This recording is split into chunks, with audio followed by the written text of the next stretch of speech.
Sada ću vam pokazati kako možete najlakše unijeti hranu i namirnice u aplikaciju Food.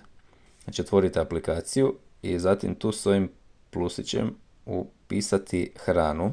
Ovdje tu je popis namirnica. Ako ga nema tu na ovom trenutnom popisu, onda tu stisnite ovo povećalo i upišemo recimo sir.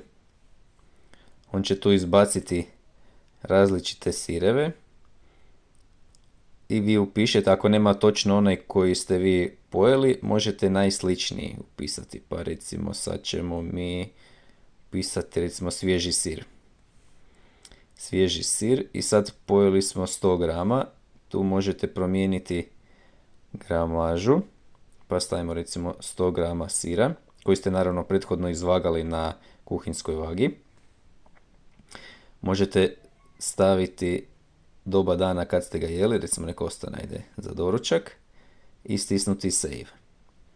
Tu će se pojaviti znači broj, odnosno postotak ugljikohidrata, proteina i masti u tom siru, kalorija koliko ima i koliko još kalorija taj dan možete pojesti od ukupnih kalorija u danu.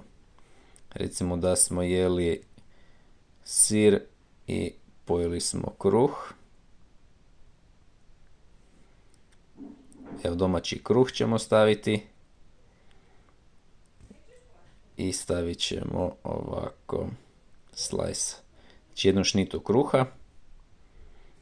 I znači sad je to ukupno 164 kalorije, 12% ugljikohidrata, 10 proteina, 6 masti.